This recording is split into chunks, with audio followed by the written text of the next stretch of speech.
Hello, everyone. Welcome to the Packer Universe podcast. We're a Green Bay Packers fan podcast bringing you topical and relevant Packers news, along with our most humble, subjective opinions. This is episode 248, being recorded on Tuesday, November 21st, 2023.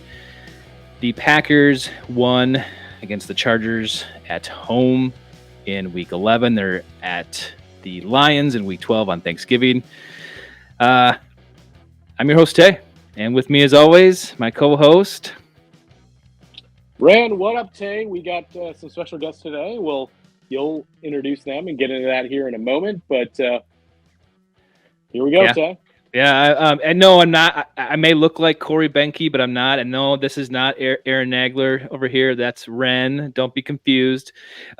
If so, you might be confused by me saying that if you're listening to in podcast form. But hey, if you're just listening to this, stop right now. Go over to our YouTube channel and check this out because we are on there.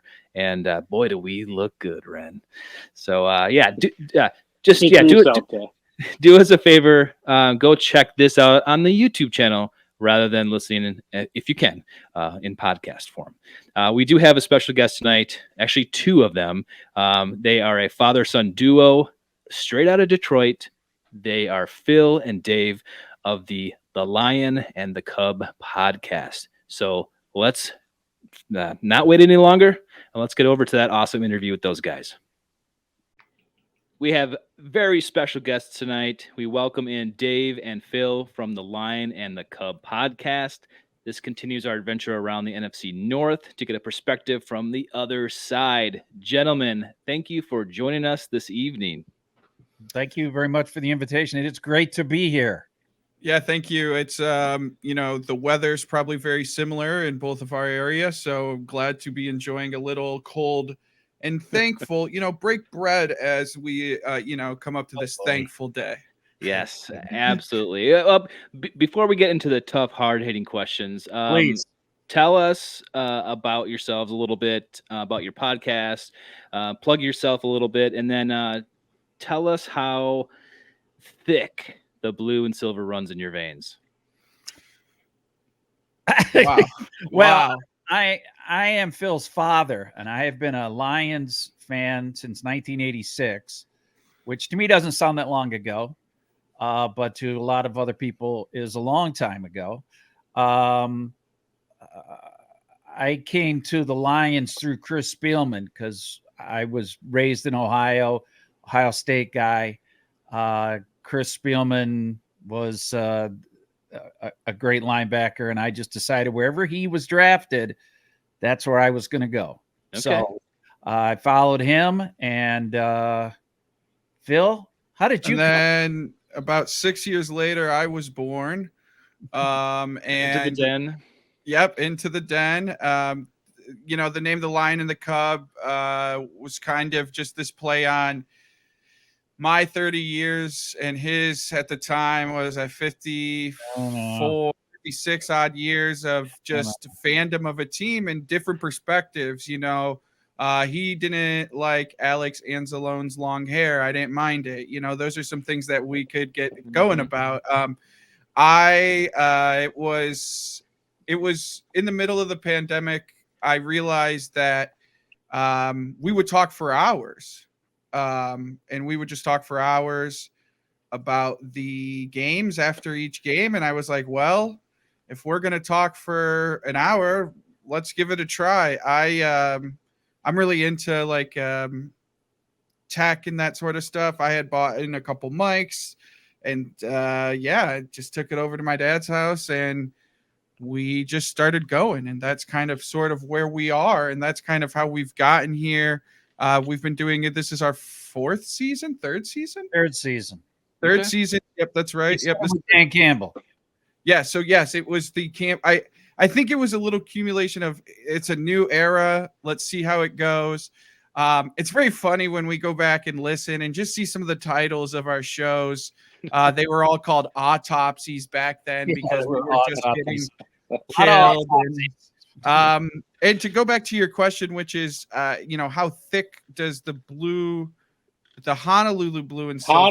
Honolulu blue. Yeah, Yes. absolutely. You're right. That's right. Yep, we've got our own hex color. I would say it's a maybe because I haven't lived through as much. I definitely am the more emotional of the two. Not saying that he doesn't get excited, but if you go back and watch just this past Sunday's game, for example, I wear my emotions on my face. I mean, I was very frustrated and Yes, I think distraught. was the word.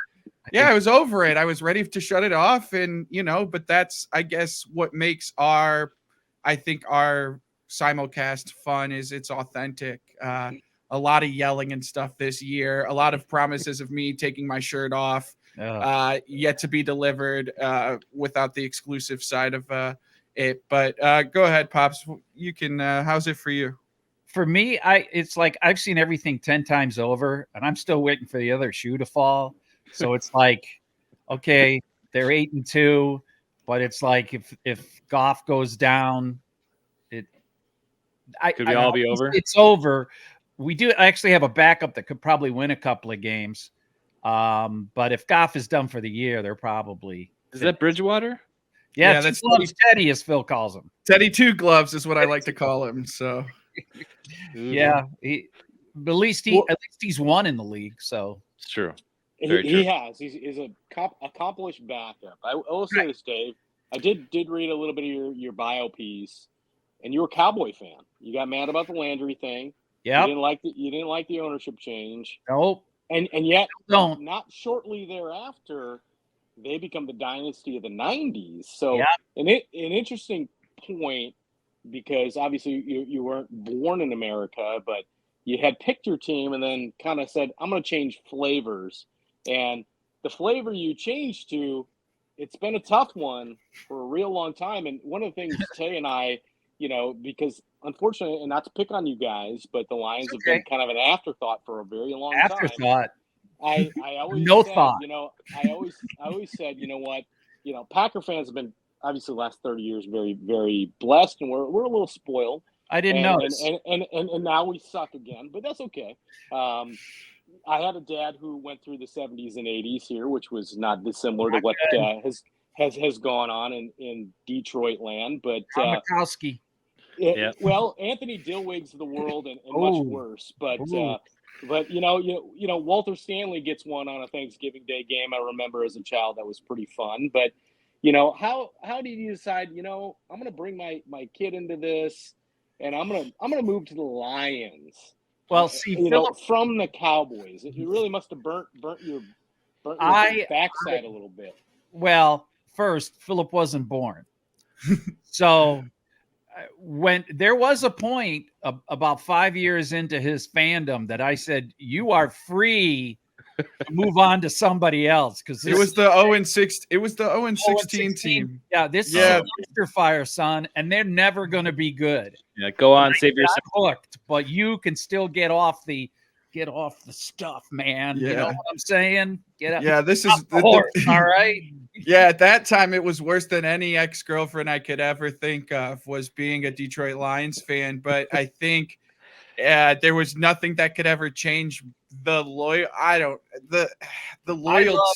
I loved Chris Spielman.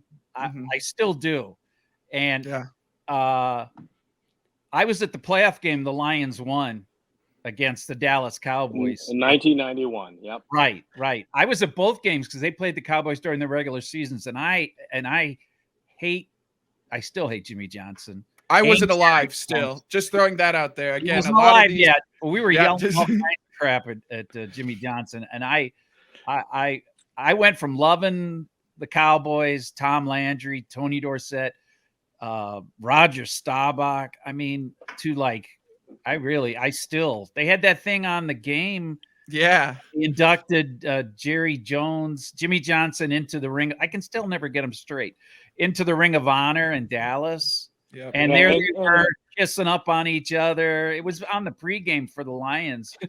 And those two who hate each other's guts. They still do. They're on there talking. Jerry never wanted to acknowledge Jimmy, even though Jimmy had a big part in their success. They haven't won anything without. Well, I guess they did win one Super Bowl after he left, but since really those guys left, those guys retired, they haven't even won a playoff game. I don't know. It's been a long time. Hey, and I love to see it. I gotta. Oh yeah, me too. One of my least favorite teams in the NFL. So. Oh yeah. But again, going back to my whole point is simply, Tay and I have joked since 2017 when we started doing this that, the Lions, we give a lot of credit to Lions fans who stick with their team because my God, that has to be a tough thing. As far as you're concerned, Phil, you went through that 0-16 year. The Packers gave him a little help. That final game, we were a little worried it was going to happen, but that season. But that said, when you're a fan, you're a fan. You got to stick with what you stick with, and it's finally here for you. At least it seems that way. Okay, well, let me get my other shoe out and wait for it to fall. Okay, that's just all I'm saying.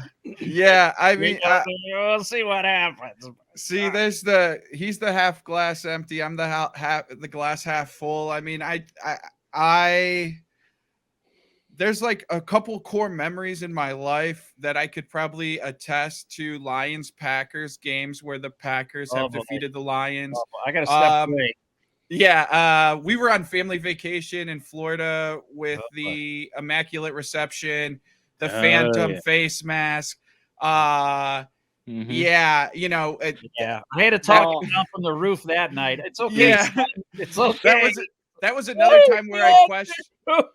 That's when I questioned a lot of things. I think a key word for being a Lions fan is questioning your insanity. I think another really good guy that I think really embodies being a Detroit sports fan is this guy named Isaac. He's the World of Isaac on X, formerly known as Twitter. Is he paying for this promotion? No, it doesn't matter. But I just it's someone that I've followed through social. This is my story now, okay, old man. Sorry. Someone that I've been able to relate my fandom to, even though through social media and stuff. I appreciate his passion, and I think the other really big thing for me now is as someone that's like very emotional, wears his emotion on his sleeve. Anytime Dan Campbell cries, I'm ready to literally break through anything at any time. Dan, like every other game, Dan's crying. Yeah, I mean, and that's fine, and that's what I love. Again, the Lion, the old man. He hates the word culture, but that's what they're building in Detroit, and it's very real. And I think the 100+ seasons of player experience is what's really making that locker room and this coaching staff as successful as they are, even though we can crack jokes about kneecap biting all day. He'll always have that. There was real quick. I will be. There was an article today up in Detroit about Dan Campbell meeting Tom Landry. And because he's from Texas, grew up in Texas, He's like in 8th grade, he met Dan Campbell. And when he was he drafted by the Giants? And Tom Landry played for the Giants and coached with them way back before the Cowboys. And Tom Landry wrote him a letter. He didn't say what was in the letter, but he said it's still framed. It's up on the wall at home or in his office or whatever. So he's got a connection to Tom Landry. So that's good enough for me. There you go. Well, we're very, very proud and impressed that you guys are, stick with your team because, we love to see that. It would stink if there weren't any fans to be around for this time. Like, I'm sure you guys are energized. Maybe you got your other shoe there, Dave, ready to drop. But we'll see. We'll see. But, so that's great. And, we went, Ren and I, we're young kids, but we grew up in the 80s with the Packers being a losing team. And then when we got into our mid-teens is when, Favre came about. And so we've been blessed for, 30 years here. I'm a huge Favre fan. Still am. I could sling it, but I liked watching him except when they played us. So Dave, I do have a question. You answered it. Chris Spielman. So I'm going to bring this up here. But your logo has number 54 on it. That's right. And so that's him, right? That's Chris Spielman. And so then my question goes to Phil. Who's number 4? Here it comes. So this, just to give a little background story here, we each picked our favorite Lion. So 54, Chris Spielman, and number 4 is my favorite Lion, which is the all-time leading point scorer, Jason Hansen, the kicker. Jason Hansen spent. We always had great kickers. Hey, he was with the team for 20 years. I'm 31. What was the constant for me was Jason Hansen. He was money. I'm wearing a Roy Williams Jr. jersey right now. I have a Barry Sanders jersey, just like every Lions fan should. Right. As today is it's either today or tomorrow's the release of that new documentary. Today because Scott It Mitchell, is the Barry doc. Yeah, I heard about the Barry doc this morning. Actually, yeah. So Scott Mitchell, the quarterback, under the bus, and he posted all over Facebook. You can all kiss my. He's very upset. But I did get the chance to meet Jason Hansen. Jason Hansen was downtown for the draft arch countdown kickoff. So we in the heart of downtown Detroit, there's an archway that has the countdown for the NFL draft next year. Mm-hmm. And the commissioner was here last year and stuff. And I work right downtown, and luckily just so happened to be in work. And I was like, that's Jason Hansen. Got a picture with him. So I'll be right back. I gotta go talk to him. Yeah. Beautiful. So I was gonna ask you guys who your 2 favorite Packers were all time and then currently on this roster. Man, look at you with the questions. Whoa. Yeah. Okay. Yeah. Tay, I'll let you feel that first, Tay. Yeah. I guess current player. I'm trying to think. It's don't have any. No, I think you gotta love Aaron Jones.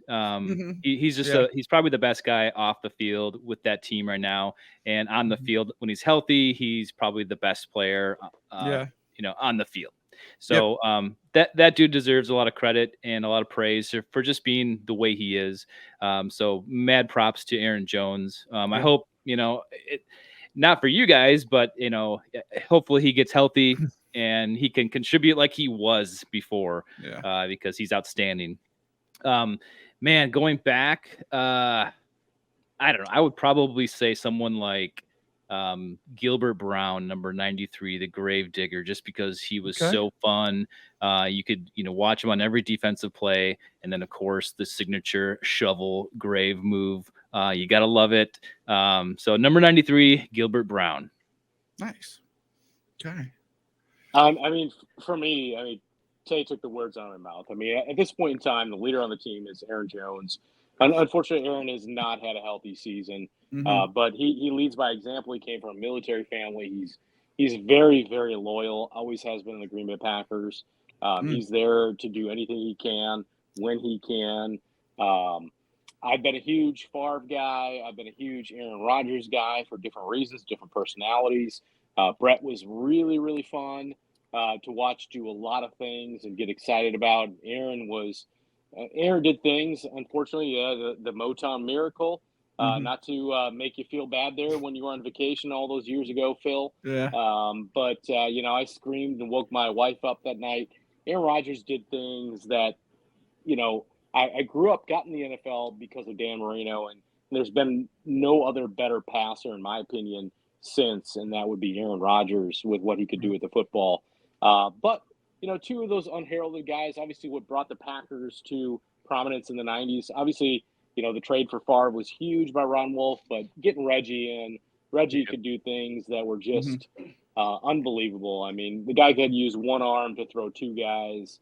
It was incredible. And then Charles Woodson, the only jersey I bought in the last 20 years was Charles Woodson jersey. So in the most recent time, that would be Charles Woodson for me. Nice. And it might be easy to say Favre or Rodgers for any Packers fan, but I think emotionally the jury's out with those 2. So come back in like 5 years and then we'll ask the question. Oh, I had a better question, actually, a little more. You just asked a better one? Yeah, you said Favre or Rodgers. I was gonna say, who do you miss more, Devontae or Rodgers right now?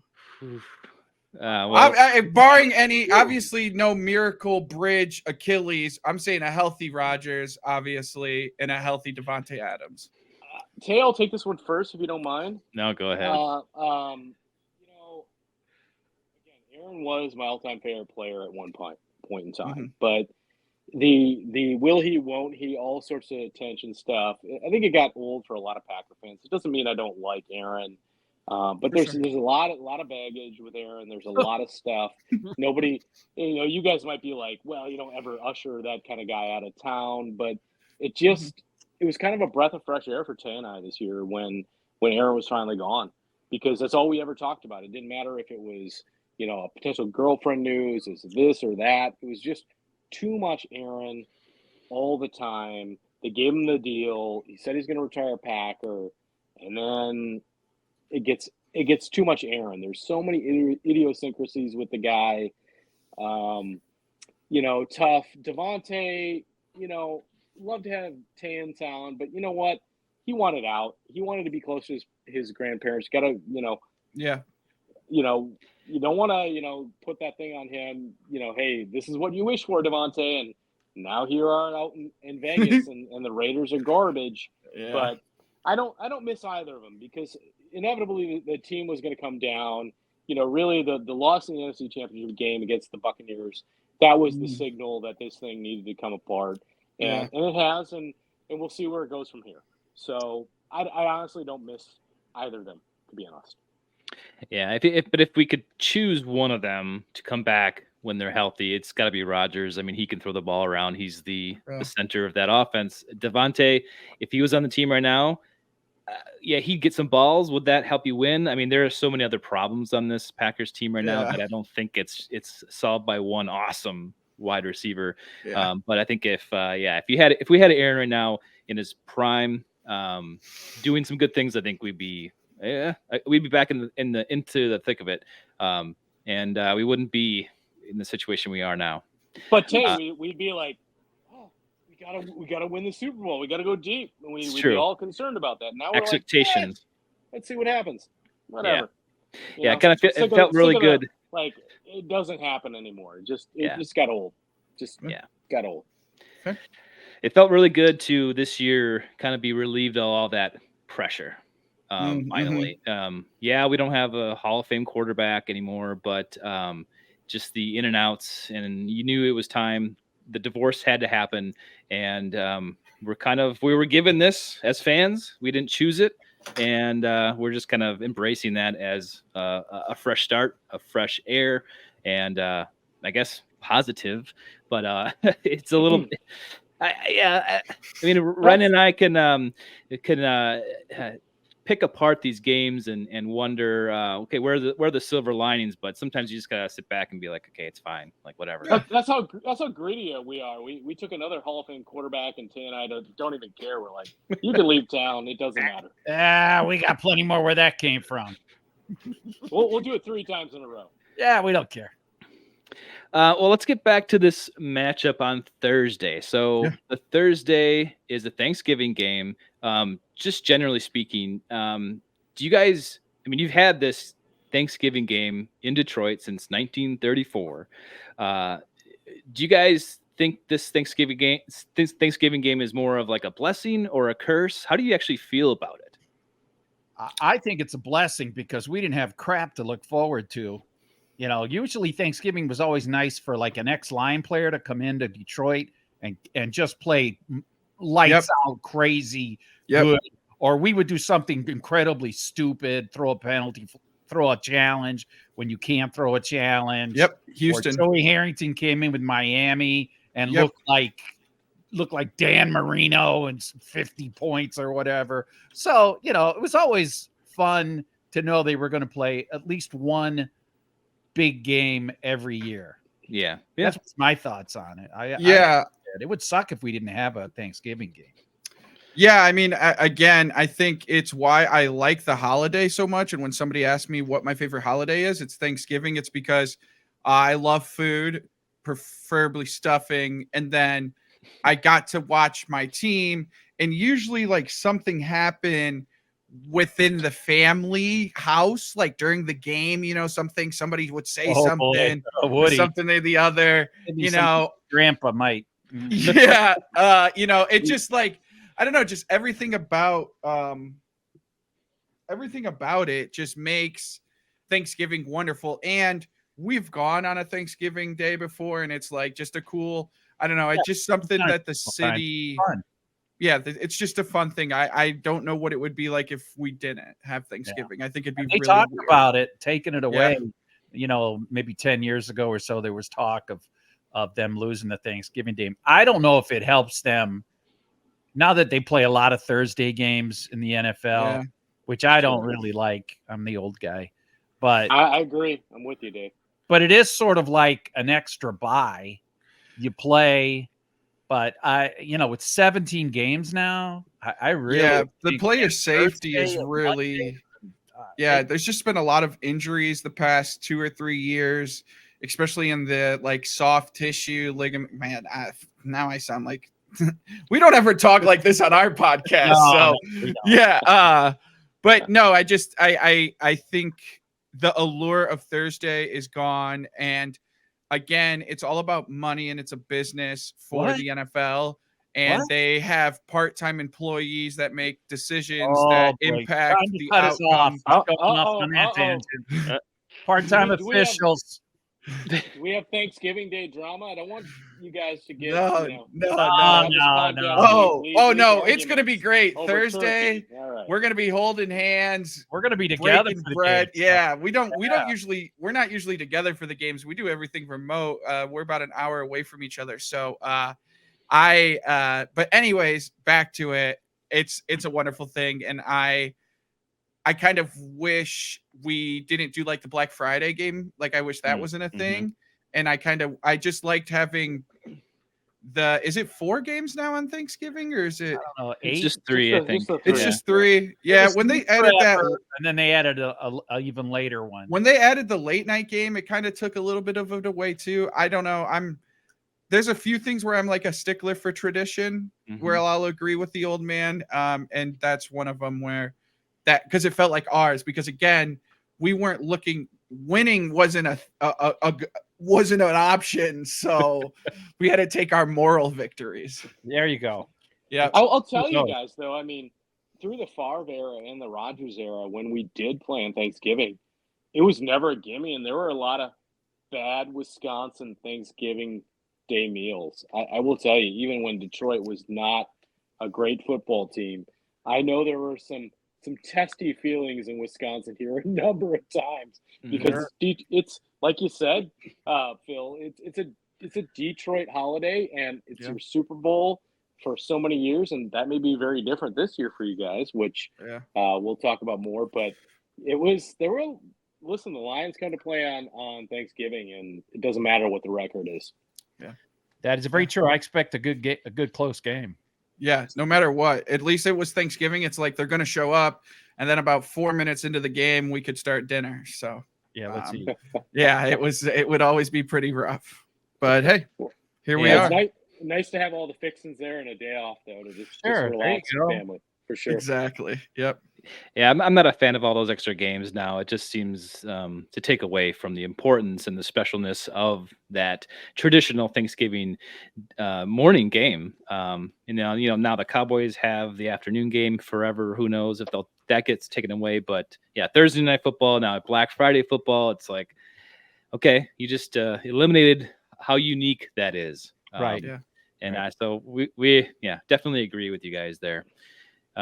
This is this 22nd meeting between the Packers and the Lions on Thanksgiving. I think it's been, like Ren mentioned, it's been a kind of a toss up here and there between the Packers and the Lions, even when the Packers are supposed to be good and the Lions are supposed to be bad. So I don't know. Let's have a little fun with this right now. Sure. Let's do some predictions for the game. We haven't, dived deep into how, your feelings on the Lions this year, but maybe that'll come out in this. So I'll start us out. I think the Packers are going to totally lose this game. Wow. Wow. I'm a betting man. And I'm just trying to picture how many points that Packers can actually score here with their depleted, roster right now. And I'm gonna throw it out to be 17-28. The Packers lose to the Lions, and maybe by halftime I'm at the table alone by myself. Phil, why don't you go ahead? Yeah, sure. So Lions are 7.5-point favorites. Over under is 47. Yes. Yeah. Let me ask you guys this. Is Jordan Love the guy? Look at you. That remains to be seen. Okay. Heavy. Okay. Yeah. All we're looking for, no wins, no losses. Tay and I talked about this on the podcast last week. It really just comes down to a little bit of progress week to week from this point forward. Saw some really nice things against the Steelers, and obviously some nice things from Jordan last week against the Chargers. So we're seeing a little progression.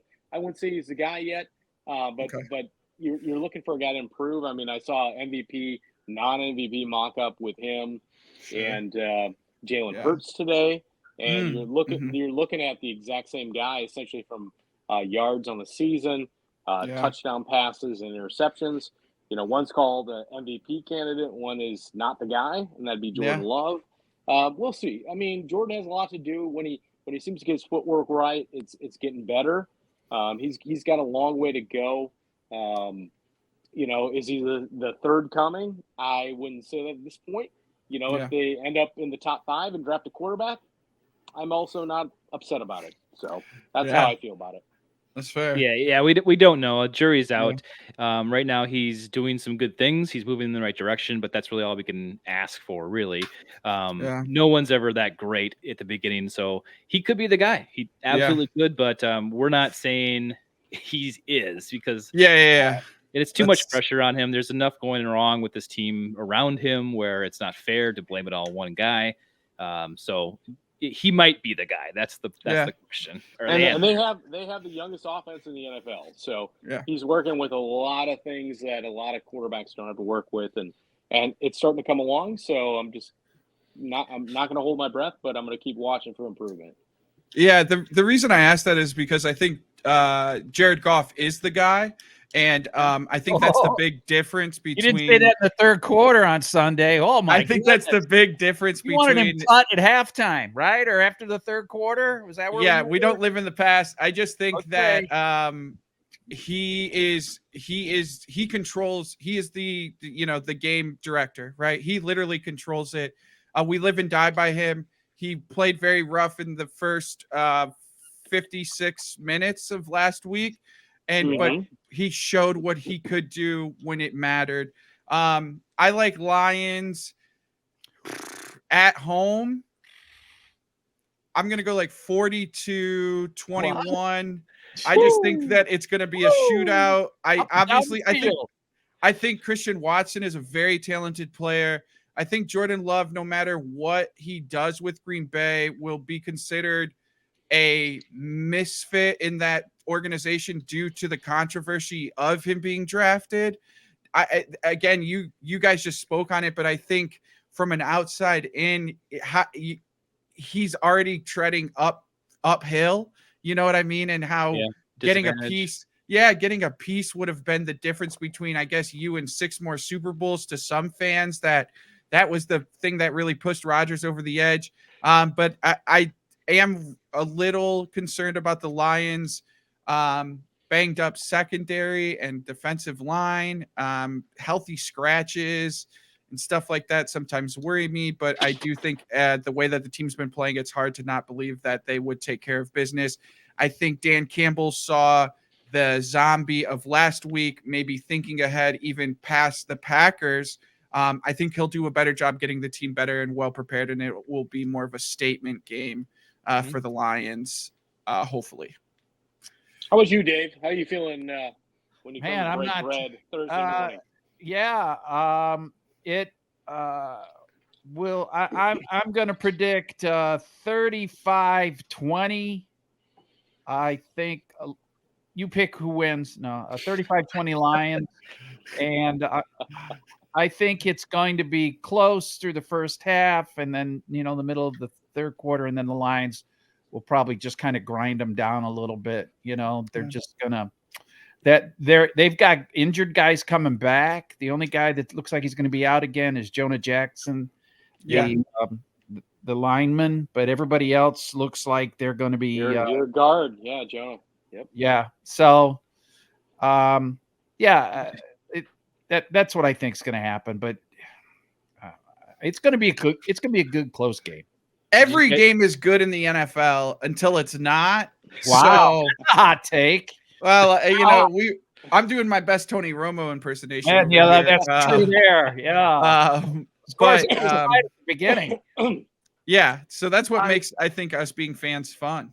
Yeah. We love football. So 100%, Phil. I'll say, unfortunately, the way the injury list looks for the Packers, this is not good. I don't know if you guys know, but by the time it was second half against the Chargers last week, we had one healthy running back, to play the second half.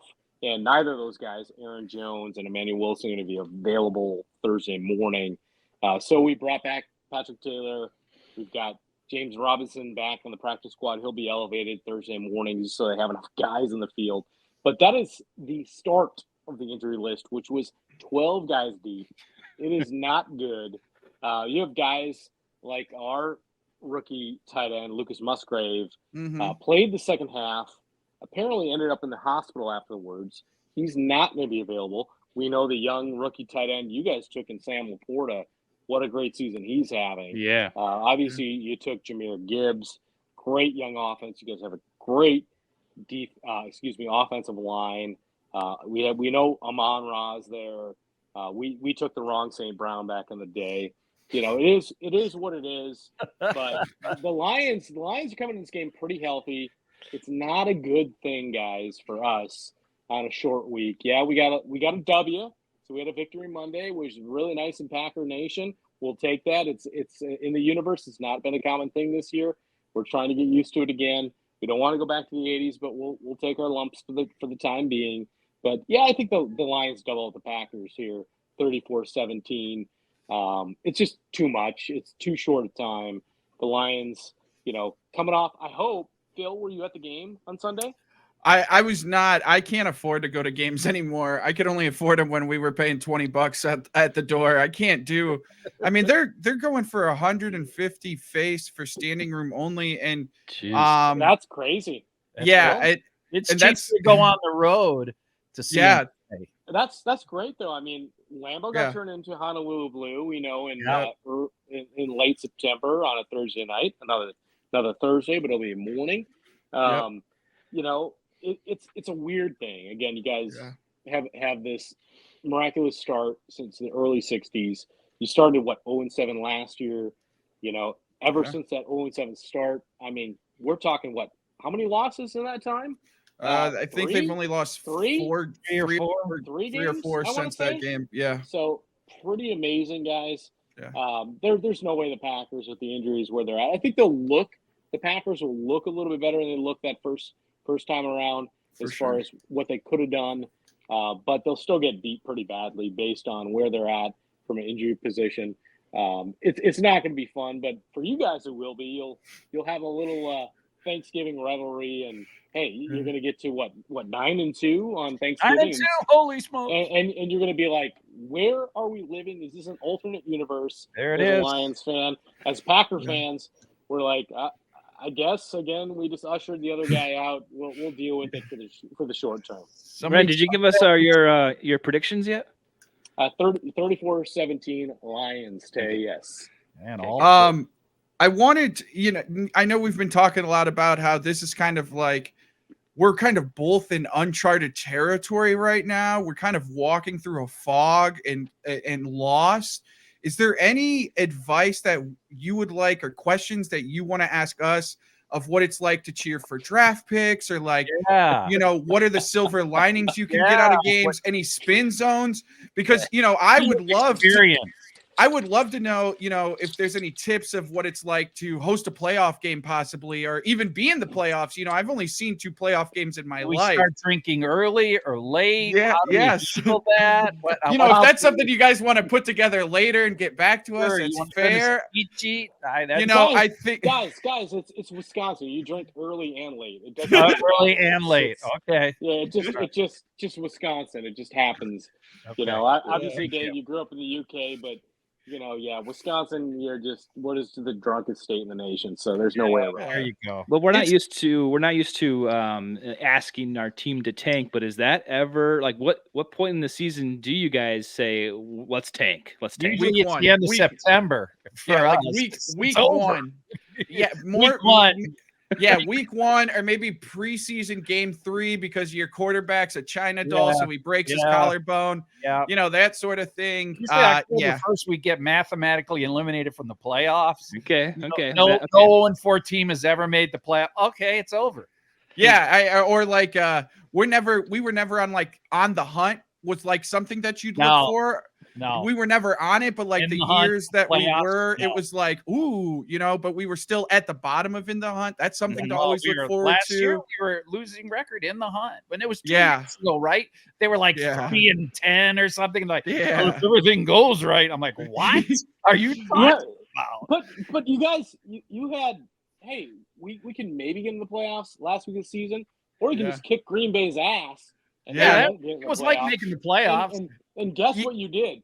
The Lions kicked Green Bay's ass. We were, it was like Aaron Rodgers couldn't ball up. He had to go. I got to think about it. I got to go into the dark retreat. Dark retreat. I got to shirk from everything because it was too much for me. And that last weekend, I got to walk away with my boy Randall Cobb crying because he couldn't ball up and beat the Lions last week of the season to get in the playoffs. Yeah, maybe that was really the changing of the page. That's the passing of the torch was kind of like, hey, it's different these days, because I think any other time of the year, that last week we would get like, who was the quarterback? Matt Flynn that got the big contract. Yeah, you guys have like a 15-1 record, or and Matt Flynn record. Everything's six touchdowns he had against the Lions. Yeah, so we're gonna play Matt Flynn and make him look like the second coming of Bart Starr. And he signs a gazillion-dollar contract and goes, "I'll see you later," and then never throws another touchdown. Yeah, it just good for Matt. Thank you. Oh, for sure. Yeah, there's 2 things that I'd want to be: a career backup or a college football coach that gets fired a year into his 10-year, $200 million contract. Yeah, that's always those are good ones. That's the guy down in A&M right now. Maybe not to coach. I'll do it. No kidding. Hey, Phil, you brought up Goff a couple times, but let me just ask you quick here, and you too, Dave. How'd you feel when that trade went down and you got Goff and Stafford went? Like was that like, oh, we're screwed, or no, not me? Or was that good? No, I was like, he's never going to win anything. Another one of my brilliant calls. Did you guys cheer? Did you guys cheer the Super Bowl win? No, hell no. No. No, we are not a Detroit. We are not the Detroit Rams. Listen, last time I checked, the NFL is a business. When you separate from a company, you're on to your next one. I'm in the same boat with my old man here. I have a best friend who is a diehard Lions fan who calls me crying. His nephew's first name is Stafford. Like, their family loves. That didn't age well. Yeah. And like, we're not the Detroit Staffords, and we're not the Green Bay Rodgers. Yeah, that's what I'm saying. So again, as soon as he I couldn't have been more excited, but I'm also like one of the biggest Goff haters of all time too. So like I was very critical. I was thrilled with what we got draft picks wise. And when he won the Super Bowl, that was great. He watched the lady fall off a stage and didn't do anything to help her. I mean, that just proved. And his wife is such a menace. Kelly Stafford throwing pretzels at people. He's like, funny. come on. Goodness. He's funny. Yeah, the Staffords had to get out of Detroit ASAP. So, they don't feel sorry for a guy making a gazillion. Well, how about Goff this year? Obviously, last year ended the season really well. He's already thrown as many picks, more picks this year than he did all of last year. So, how you feeling about Jared right now at the very moment? At the moment, he's not playing, so I'm very happy. And once the game starts, then I might feel different. Right. Phillips goes hot and cold by quarters. By the second, really. He was really ready to just run him out of time. Goff, he's off. Here's my thoughts about Goff, and I don't like California. Cali teens kind of scare me. You know, they're like 12 years old selling weed and stuff, like just tough. They got blonde hair. They surf. They're just cooler than us. Jared Goff, I just was like, he couldn't come and play in a cold weather. You know, I was like, I think about the Super Bowl when they couldn't score points and they were scoring points all year. And you saw it that first year, he just didn't seem any confidence. And then Brad Holmes went and got Josh Reynolds, who used to play with Jared. And like, I don't know what it was. Maybe they went to dinner, but his confidence since that signing, he's been a complete. If I could actually work a statistic, it'd be pretty wild to see what his difference was since Josh Reynolds joined the team. That was like the beginning of things turning around. It was like week 8 or 9 of that first season. Yeah. Josh Reynolds was cut by the Rams, right? Wasn't it? Yep, he played for the Rams. Grabbed him off wafers. Yep. And it was like all of a sudden, well, that's all he did was stare at him and throw him the ball. Yeah. He was like, that's my boy. He just needed that confidence. But like we've said, and I think it's very obvious this year how crucial a backup quarterback is, i.e. the Browns, who had Dobbs. Yeah. If Goff goes down, I don't think the team, could we maybe win a playoff game with Teddy Two Gloves? He's better than, I'm saying he's better than, who'd they have? Blau and Tim Boyle, who Tim Boyle's getting the start in New Jersey this week for the Jets. Yes. Yep. Tim Boyle couldn't find the step. Only created for Aaron Rodgers, and then they don't have Aaron Rodgers. Tim Boyle couldn't find the center when he played with Detroit. I swear. He started 2 games and lost them both in horrific manner. I mean, he was not good. Yeah, so as long as Jared stays healthy, I think the team's ceiling is the NFC Championship game. Yeah, I hope it's an NFC Championship game. But my expectations as a Lions fan and my floor is, I mean, there's days when I have to ask people if we're even good. Like, are these real? I think about the Vikings last year and the way that they won games. Luckily, it's not like that for the Lions. They're actually playing pretty well. And when they lose, they lose. But it's just, I think about Peyton Manning when he was with the Colts. They'd go like 13-3, and then they'd lose in the first round because they couldn't get the bye at the time, you know? So it makes me nervous. But yeah, I like what Jared does. And I think he's fully, like, the team is just so bought in. It's hard to not love a guy like that. I was big on getting anybody but Jared. I've wanted a lot of different quarterbacks, but he's just gritty, and that's what Detroit is. Yeah, he's a good guy. Seems that way. Yeah. I think you guys have a different culture now with Dan at the helm, and they've all pretty much bought into that. And I'm sure you guys are absolutely loving that. Although it seems like you guys are from time to time pinching yourself to make sure that you're not dreaming. But it sounds like you guys are having a good time with this, although maybe apprehensive sometimes. I love our GM is what I love. Okay. I think our GM is the MVP, hands down. And then we get another draft. I mean, I know there's the chances of the Lions being 8-2 again next year are it's the NFL. Anything can happen. But, anomaly. Okay. It's an anomaly for me. I'm the Lions. But it could become a annual every season right. That was he is really 30 years in Green Bay here, guys. I mean, you don't know, like it's been painful for you guys. I understand it, but you could be on to something different. This is not a fluke. I don't think it's a fluke. I think the GM is going to keep this going. Yeah, I think that's where like us kind of going through and seeing what we'll always have this stuff to go back to, but I will find it so interesting is what Brad Holmes and what Chris Spielman are doing. I know we've talked a lot about Chris, but I think Chris Spielman's is such the epitome of a football guy, and he just gets it. The way he talked to Jack Campbell in that ride that they did a really goofy video about, but you can just tell that the players look at the coaches and they just believe. It sounds so corny, and it's but it's not. I don't know. Ted Lasso is such a great show. It's the slogan's just believe, and it's like once the team really starts buying in, I think about that game. Like there's no way the past 31 years of my life, the Lions don't win the game last weekend. going into that game, teams are 0-85 on the season in that situation. There's things that are going on this year, and we talk about it a lot during the games of this looks like I'm watching the Lions. Like I'm watching the Lions on the other side of the ball. Right. Like the Bears were what the Lions would do. Like the ghost came back down to earth, and you're like, oh, what am I watching here? But that said, if you were at Ford Field last week, both of you wouldn't have booed, right? I don't boo. I don't boo personally. I booed in the past. But in this season, obviously they're 7-2. They're down against the Bears. Yeah, I understand what the Bears are, but they're down against the Bears. There's not a lot of time left in the fourth quarter, but the Lions fans having a great season. They're booing.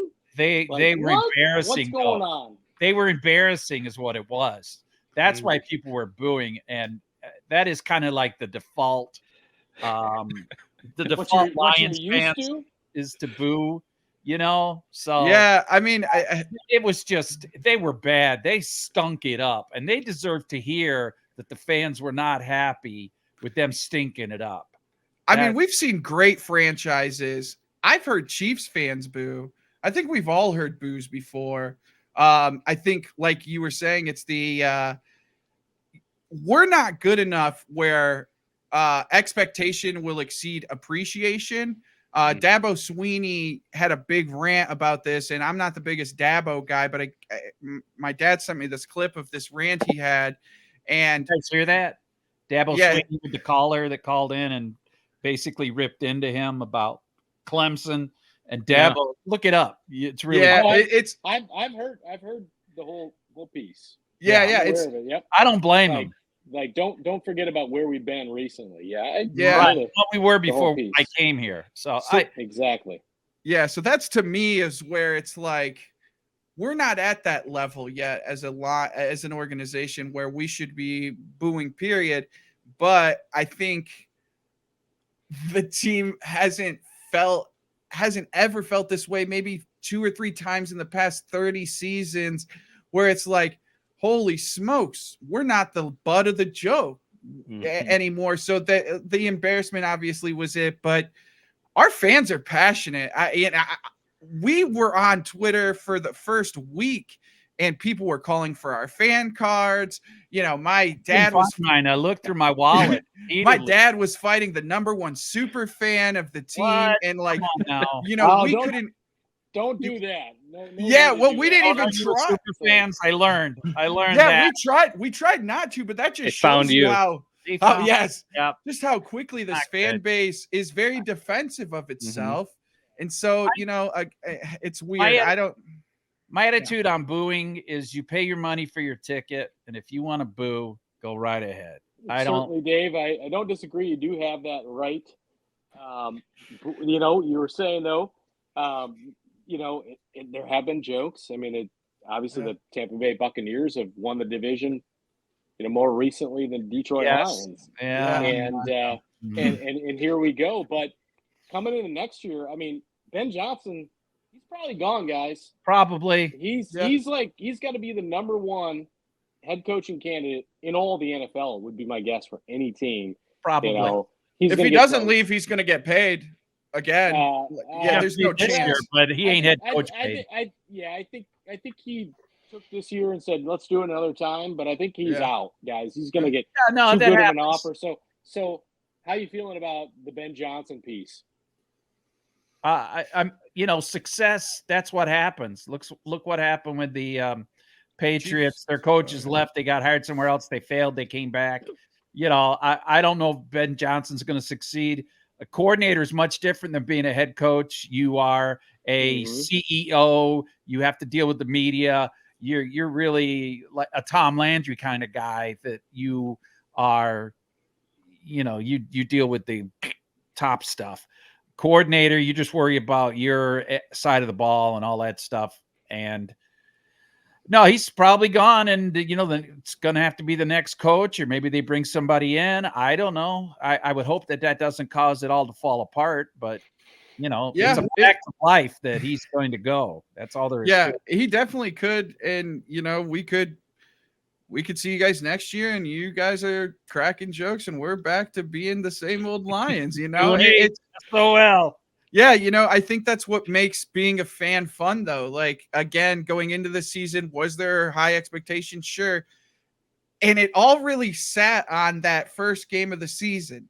If they come out there and they win like they did, beat the Chiefs. We were really ready to get 35-7. Yeah, I mean, I thought we were going to get opening slapped. night.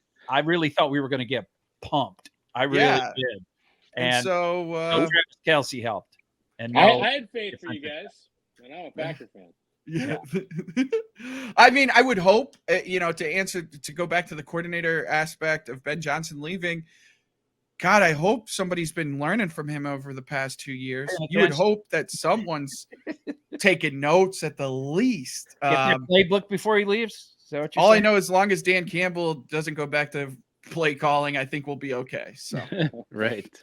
We've got some brain drain in Green Bay. I'll put it that way over the last 3 years. Yeah. Whether that's an excuse or not, it's probably not, but we've experienced it. And every team does. If you succeed, they go. That's all there is to it. I'd rather have that problem than suck and have them get fired. Yeah. We went through a number of those guys. Yeah. Well, let's wind her down here, guys. Do you have any questions left for us, Philip? Oh yeah, I definitely do. Oh my, of course he does. So we've gotten out 2 here. Speaking on coaches and stuff, Matt LaFleur, is his seat warm? Is it normal? Is it getting hot? I'm just curious how you guys feel about Mr. Offensive guru, Mr. Matt LaFleur. Did he graduate high school yet? Well, maybe he's he was he's going to college now, I think. Is that right? Yeah, him and what's his name down in Miami. Miami, yeah, they both look like high schoolers. McDaniel. Yeah, that's it. We don't know what to think about LaFleur. MLF it was great in those first 3 seasons with Aaron here. Now it's totally different. So we're not certain how to feel about this. Is it the team? Is it the players? Is it the brain drain of the other coaches that have left? We're left kind of wondering that ourselves.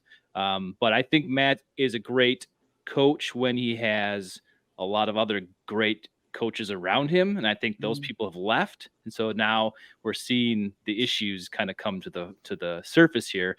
And then couple that with the youngest team in the NFL, brand new quarterback who's been there for 3 years, but his first starting role. You got some youth everywhere across the board. And I think this is exactly what we get with this is what we've seen here. So I think he's a good coach. I just think he needs other pieces and parts around him to make him that.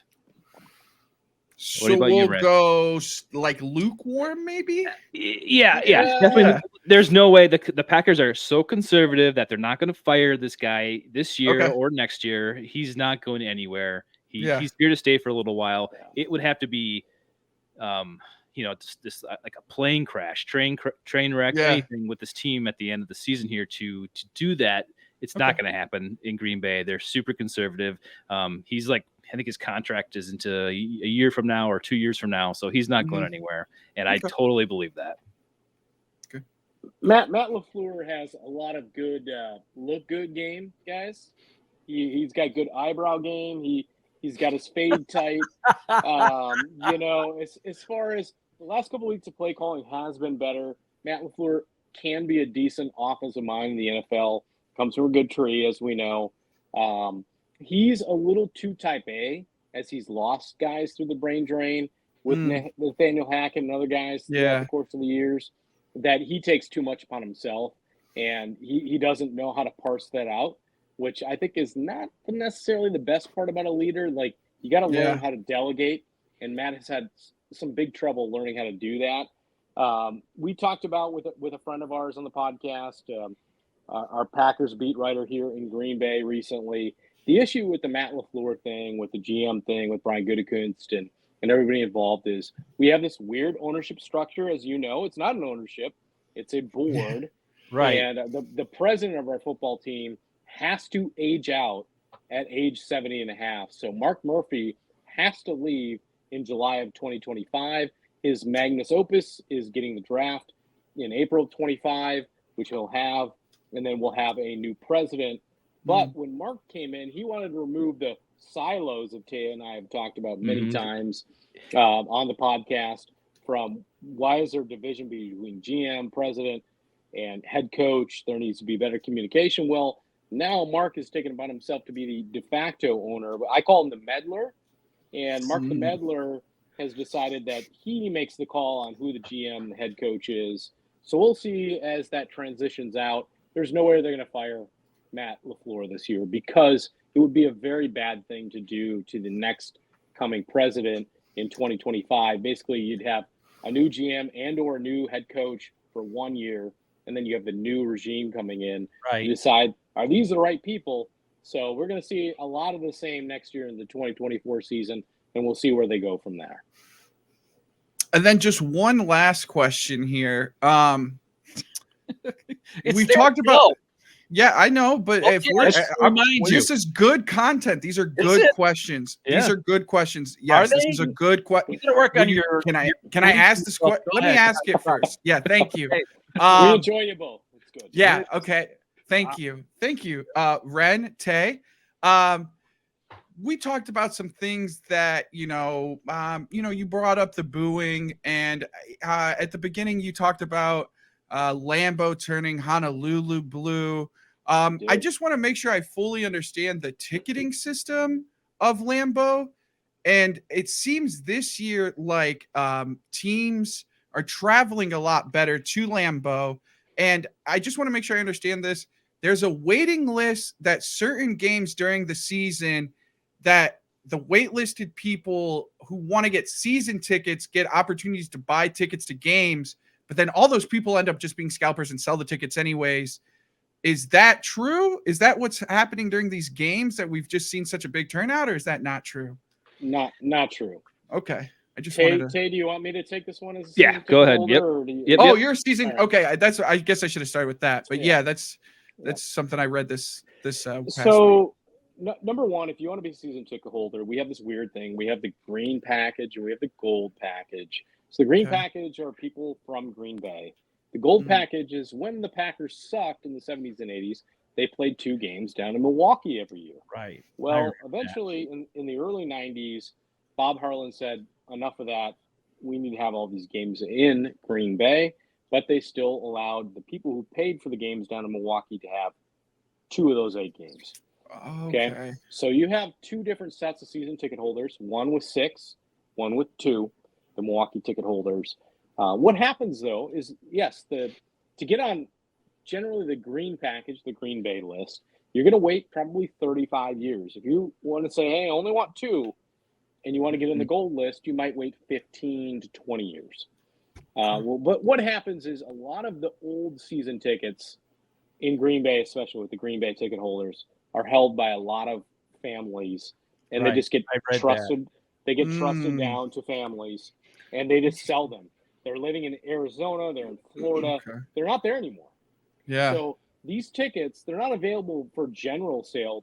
They all go to these secondary websites, and that's where people are buying the tickets. The tickets are sold out, but they're getting from a secondary sales website based on that transactional piece. So unfortunately, yes, a lot of Green Bay ticket holders sell their tickets to Lions fans. This case, early or late September here in 2023. Yeah, you find. Oh, go ahead, Dave. I just heard that they're cracking down on those like generational people that are out of town, and grandpa had them, dad had them, I've had them, and they're. I heard they were cracking down on those people. Not at all. Unless the fans in the seats cause disturbances, they can be warned a few times, so they can get a couple of those. But there are certain ticket brokers, especially at the NFL.com, if you want to sell them directly to them, that you get seat protection based on that. So really, they have an out. They're never going to lose their tickets. They'll just continue to sell them, and and hang on to them, unfortunately. Okay. Yeah, I was just curious. We have, like I said, we have came That's a and great visited. question. No, it's a great question. Yeah, I just noticed, Don't boost especially. his ego, Ren. Oh, Don't thank you. boost Great that question. ego. No, I just noticed in the Chargers game too, like a lot of big Chargers super fans traveled and stuff. And I know they travel, but like, again, for me, Lambeau was kind of like, the frozen tundra. Is this place? It meant a lot when we went. I remember. I still have, I have a lot of memories from that, and I just. I didn't know if it was the trend of the team, but it seems just it's very interesting to do the gold and green package. Yeah, so interesting. And those gold packages are from Milwaukee ticket holders, or for Milwaukee ticket holders, and those, if you had a tendency or a trend, they tend to sell those more often than the green package, because they're down in Milwaukee. Something happens where they can't come up, and you end up selling more of those to other people. Boom, there you go. Maybe we've seen ticket prices drop this year, of course, because of our play. So that's happening too. So it's a kind of like a two-headed monster here with that. But great question. Thanks. And that's all. Okay, don't you start. Come on, man. I'm never gonna hear the end of this. They both told me you had a great question. I have no questions. Well, before we go, tell us like where people can find you, website, YouTube channel. Where are you guys at? Yeah, sure. So you can find us at the Line in the Cub Podcast.com, our X, formerly known as Twitter. It's my favorite thing in articles these days. It's like we all know what it is. You don't have to tell us what it was formerly known as, but that's our ongoing joke. At Line Cub Podcast. Those are our two really big main places. We do have an Instagram. It's all the same. Everything is at Line. Facebook. Yep, it's all the same at Line Cub Podcast. Our live shows are usually 25 minutes before kickoff on Facebook and YouTube live, but everything's posted on our Twitter. Okay, excellent. How about you, Dave? We haven't heard enough from you, Dave. I'd like you to give us a good long Dave rant on the way out, and what you're up to and what you're looking forward to the rest of this Lions season. Because let's be honest, Dave, this may be, and you've been struggling a long time. I know this. Struggling. They may struggling. Yes, I could care less if the same as struggling. They are the Lions really in the driver's seat for the number one seed in the NFC this year. So lead us out with whatever your feels are on with that and everything else, Dave. Full-time officials. Time will tell on the Lions. It's all down to injuries. I know that's a cop-out. I'm excited. I'm also realistic. I was thinking while we were talking that, decades of just embarrassing losses has really damaged my fandom. I'll be honest. When I was Philip's age, I lived and died with the team. When they went to the NFC Championship in 90, well, it was in the winter of 92, and went to Washington, and they got annihilated. Yeah, and like you said, 41-10, something like that. Something like, thanks. And thank you for that. Those kind of losses, really, after a while, it was just like, so, the running joke was I used to go to all the games. Anytime the Lions got a first down, I'd yell at the top of my lungs, Super Bowl, because we knew that was never going to happen. And now it's like, it could happen. They certainly have a realistic chance as much as a bunch of teams right now. They are certainly in the conversation. We'll see how it goes the rest in, injuries. If the quarterback stays healthy, anything can happen. They're getting guys back, and Jameson Williams, is that his last name, Phil? Yep. JMO. You got it. JMO. He's going to drop, Mr. Gambler, yep. He's going to drop a few. It's expected. He's going to drop some. Our parlay king. He's starting to play and good things are happening. I don't know. You just got to, and then if you do get there, you still got to get lucky. It's really hard to get to the Super Bowl. It's really hard. I went to one Super Bowl. We know. Yeah. I went to the Lions Hello. I went to the Steelers Cowboys Super Bowl in '95 in Arizona. And Dave, did you root for the Cowboys a little bit? No, I didn't, and I hate the Steelers too. I went with a friend. I didn't want to go. All right. I really, sure. I was kind of happy the Steelers won, and that's my mom's team. There you go. But shout out, Mom. Shout out, Mom. So I don't know. What's the word I'm looking for? Quietly confident, hesitant.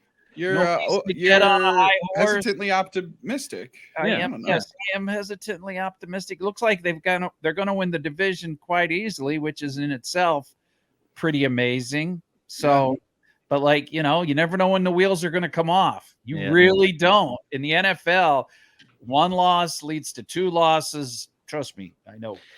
Well, here in Packer Universe, there are a lot of fans that are secretly rooting for you when the Packers aren't able to win. So you've got some, ghost fans for the time being. Yeah, of course. This is a mutual handshake. Yeah, we're all, this is like a 1 year thing. You're not ready to hand the torch to us and let us run with it for 25 years? No, I'm just saying, feeling good about you. Like, we actually kind of like you right now. Yeah. Win too much, we're going to get real pissy. They're like our cousin over there. We feel that was like Matthew Stafford, goes to the Rams, and we're like, oh, hey, Matthew, hey, good for him. That's good. You want to play good? Best of luck. Oh, okay. Oh, well, don't win too much. Yeah. Super Bowl. The Super Bowl, it was like, well, damn it, don't win the Super Bowl there. Right. That was, that proves all of our complaining for 15 years wrong. We can't win with Matthew Stafford. So, I understand where you're coming from. We'll try to keep it on the low key. Okay. Oh, well, gentlemen, we really appreciate you coming on our show. The Lions are not an afterthought after all. No. You guys proved that. So, we appreciate you coming on. Best of luck to you this Thursday. We all know what's going to happen. So, no surprises. Don't even play the game. I say, if we all know what's going to happen, let's save our bodies. Just put the score up, and that's eat double loads of turkey. Okay. Yep. Phil, just make sure you got your blood pressure medicine. It seems like you've been through a lot over the years. So you just gotta just enjoy the ride, Dave. I should say, enjoy the ride, Dave. Just enjoy the ride. I think you're gonna have a good ride. Let your son take you through that nice ride. We win a home playoff game. That's it, man. You're gonna find me in the gutter with a bottle sticking out of my mouth. All right, I like it. All right, there you go, Dave. Yeah, thank you guys so much. We really appreciate it. Yeah, anytime, please let us know. Yeah, we'll do this again. Thank you, Phil. Thank you, Dave. Happy Thanksgiving. Yeah, same to you. Guys. Give thanks to both of you for having me on. Yes, happy Thanksgiving to your family. Yeah. Thanks again. And, hello to Green Bay. Yeah. Good morning, Green Bay. Good night, as Mike McCarthy would say, Detroit. Yeah. Thanks, guys. See you guys. Yeah. Take care. Bye, Phil. Good night. Take care. Appreciate you. Later, guys. All right, Ren. That was an awesome, candid interview with Dave and Phil of the Lion and the Cub podcast. It was a pleasure having those guys on. Insightful into, diehard fans of a different team in the NFC North. So I don't know.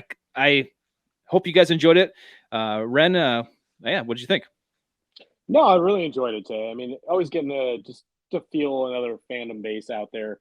You could really hear with Dave today. I mean, Dave he's excited, but he just doesn't believe. Yeah, he's jaded. Where you can see Phil's definitely like, okay, he's still got enough youth where this might actually be happening. I don't want to get too excited, but he has some real excitement. He's not like, wait till I know you'll prove me right, kind of thing, that kind of thing. Mm-hmm. So, we talked to Dave a little bit about that at the end. I hope Dave, at least in 1 year, I'm not going to root for the Lions a whole lot of other years, but gets a little bit a feel good, at least a playoff win or two for his Lion fandom. But it was definitely fun with those two guys. Well, I think we both know, and we did say in the interview, the Packers are going to lose this game. They just don't have some weapons that they need. The Lions are clearly the better team right now. And, it's not. I don't think it's a trap game for the Lions here. I think this is they're gonna handle the Packers, and it'd be a miracle if this game went down to the end, or if the Packers won. It would just be turning the NFL on its head, I think. So I'm ready for the loss. I'm just ready for just watching the Packers, trying to enjoy the atmosphere, the family, Thanksgiving, that sort of thing. So, without Aaron Jones, you got Patrick Taylor, I think, being brought back. You might have another elevation here. I did tell you, Tay, when we were off the mic after the first take on Sunday, that James Robinson's going to be on the phone immediately. And yeah, he's the practice squad guy they brought back. They did bring Patrick Taylor back. He is elevated already to the starting roster. So yeah, James is going to play, and so is Patrick Tay. I mean, they have nobody.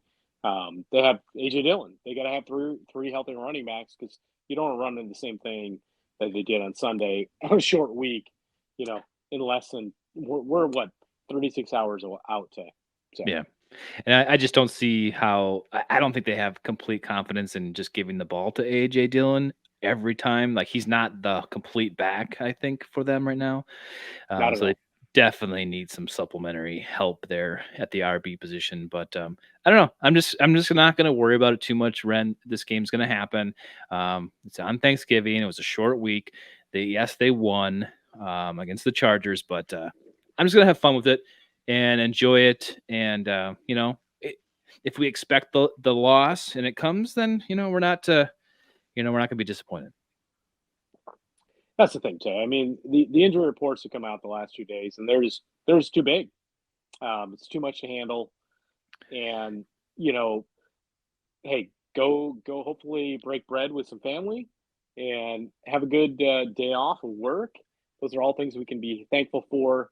And we can be thankful for being Packer fans, and what it means to be a Packer fan over the 100-year course of history that we've been able to deal with. And hey, it's Thanksgiving game. They haven't gone right in even the good years. So just go have a Thanksgiving, watch a little Packer football, and take a nap in the afternoon, Tay. That's right. Well, we wish everyone a happy Thanksgiving out in Packer Universe. Let's cheers, everybody. I have the shareholders Green Bay glass here. Ren, I don't know what you got there. You want to bring that up a little? Nothing. Little brown liquor there for you, Tay. Yeah. So cheers to everybody. Have a happy, safe Thanksgiving. And we'll be back next week for an episode. Obviously, we have the video here. So, maybe that will come back around, and we'll do that more often. But we appreciate everyone being here, supporting us, and go Pack Go. Go Pack Go. Have a great Thanksgiving, Universe, until episode 249 today. We'll see 250 on the pup list.